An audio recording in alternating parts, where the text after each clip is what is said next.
மின்மினி தமிழர்களுக்காகவே வந்தாச்சு முதல் hyperlocal social media app. உடனே டவுன்லோட் பண்ணுங்க. மக்கள் தரிசனத்திற்கு அனுமதிக்கப்பட்ட முதல் நாளே அலைகடலென திரண்ட பக்தர் வெள்ளத்தால் ஸ்தம்பித்தது ஒட்டுமொத்த அயோத்தி நகரம். அங்கு நடந்த சில முக்கிய நிகழ்வுகளை இந்த செய்தி தொகுப்பில் பார்க்கலாம்.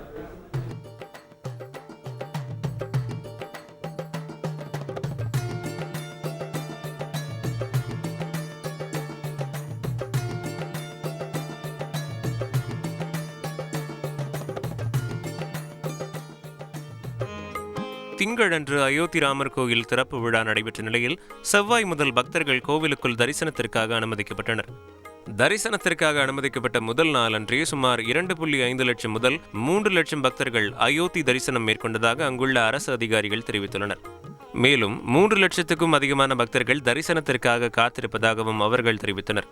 காலை 6:30 மணிக்கும் மதியம் 12 மணிக்கும் இரவு 7:30 மணிக்கும் 3 ஆரத்திகள் காட்டப்படும் என்று கோவில் நிர்வாகம் அறிவித்திருந்தது.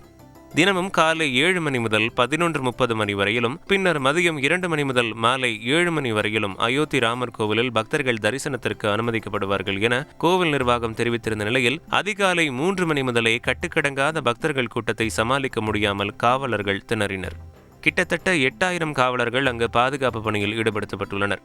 இருப்பினும் காவலர்களின் தடுப்புகளை உடைத்து பக்தர்கள் கோவிலை நோக்கி ஓடும் காட்சிகள் வெளியாகின. ஜெய் ஸ்ரீராம் முழக்கம் எழுப்பியவாறு குவிந்து வரும் லட்சக்கணக்கான பக்தர்களை பார்க்கும்போது திரேத யுகத்தில் வனவாசம் முடிந்து ராமர் திரும்பிய போது நகர மக்கள் மகிழ்ச்சியில் கூடியது நினைவுக்கு வருவதாக ராமர் கோவிலின் தலைமை அர்ச்சகர் சத்யேந்திர தாஸ் தெரிவித்தார். நாட்டின் பல்வேறு பகுதிகளில் இருந்து 4000 துறவிகள் அயோத்திக்கு வருகை தந்திருப்பதாக கூறிய அவர் தொடர்ந்து அதிக அளவில் அயோத்தி நோக்கி படையெடுக்கும் பக்தர்கள் அனைவரும் தரிசனத்திற்கு அனுமதிக்கப்படுவார்கள் என்று கூறினார்.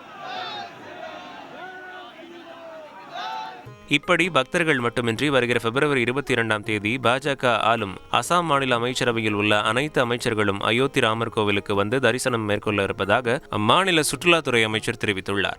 மறுபுறம் தெலுங்கானாவில் உள்ள 17 நாடாளுமன்ற தொகுதிகளிலும் இருந்தும் வருகிற 29ஆம் தேதி முதல் அயோத்திக்கு ஒரு சிறப்பு ரயில் பாஜக சார்பில் ஏற்பாடு செய்யப்பட்டு இயக்கப்படும் என அம்மாநில பாஜக தெரிவித்துள்ளது.